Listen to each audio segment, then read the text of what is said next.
The first word that comes to mind is love.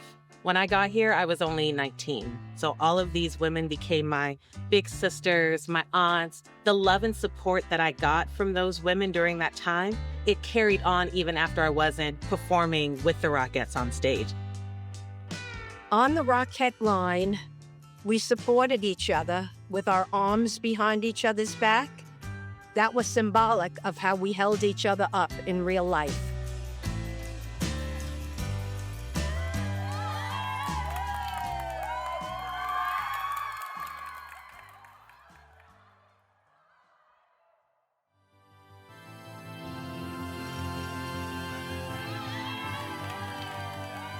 The best thing about it is these girls are so inspiring.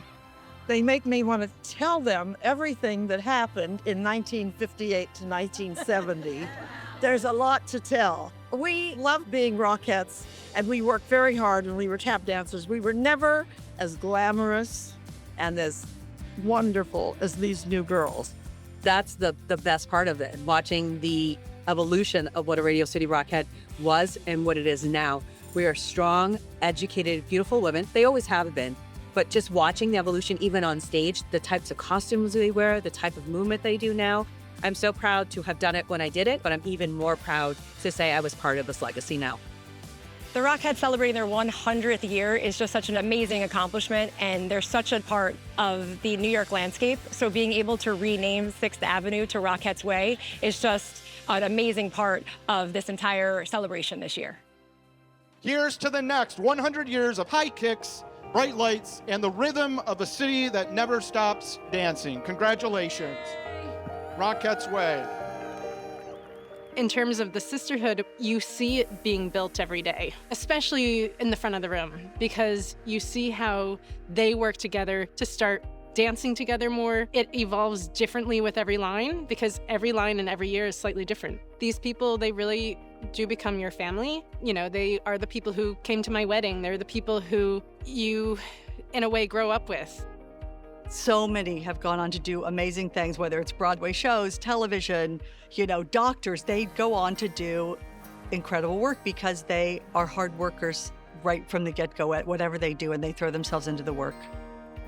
I think you work so closely together and you're so dependent on each other. I mean, from the soldier fall to the kick lines to the support that goes on in the dressing rooms and backstage before a show. It's such an intense position and so hard on your body that you just need this mental stamina. And the thing that brings you, joy is the friendship.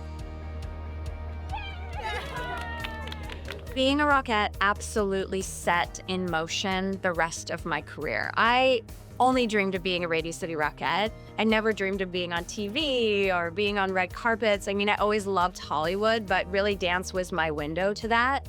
And so being a Rockette, I learned what it means to represent a really important brand and a really important legacy. And I also learned the joy that you can give people through performance. I think life can be difficult and messy, and we're all dealing with real life stuff. And to come to the Radio City Music Hall and see the Rockettes perform and look out and see these young girls and grandmas and moms enjoying and just having a moment of joy, that has meant the world. Throughout the years, we've had many Rockettes who have been sisters in the line. And sometimes they're in the same cast, sometimes they're in opposite casts. But I mean, I think it's amazing that 2 people or 3 people all became Rockettes. Coming from a family, that's incredible. The first time I ever saw the Rockettes, I took the bus to Detroit because my sister was making her debut in the touring company. I will never forget sitting in the audience just like in a puddle of tears. And then a few years later, with their encouragement, I finally got the courage to audition myself. I'm Allison. I'm Kristen. I'm Lisa. And we're the Chancy Sisters. I was ecstatic. I mean, you could not be more excited about getting to have this experience with your family members. And also there was this nervousness and pressure to live up to the caliber and expectation that they have set.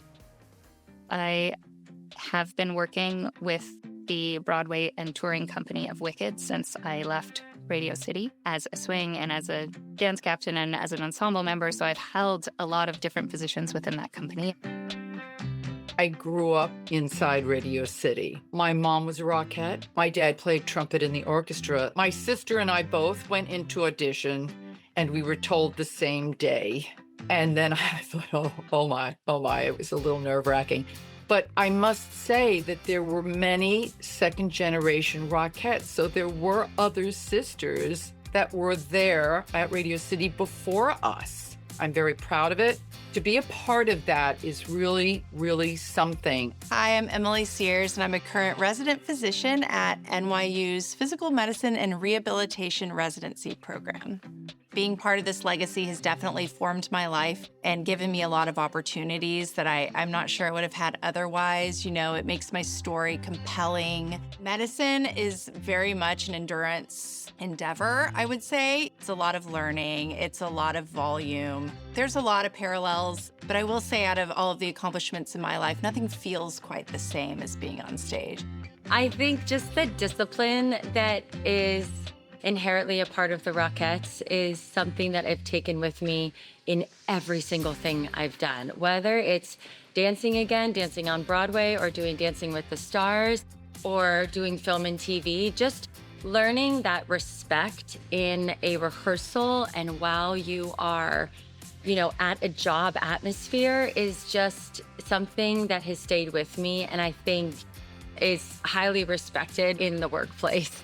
I don't know, Rockette life makes you a better person, I think. My name is Heather Bottom, and today I am a spacecraft systems engineer for NASA.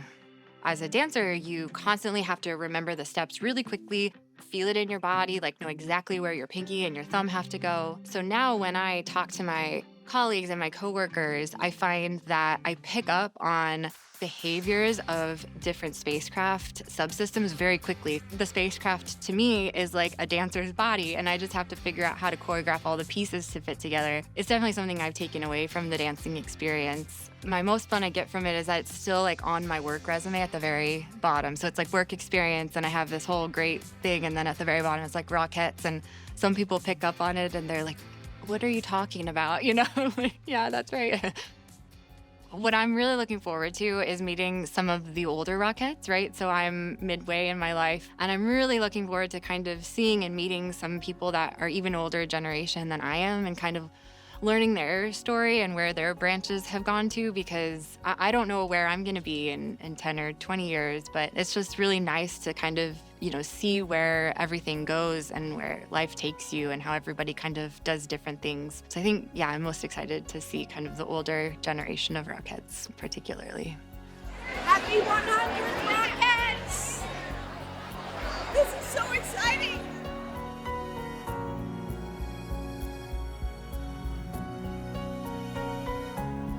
Tonight, we have more than 500 current and former Rockettes here.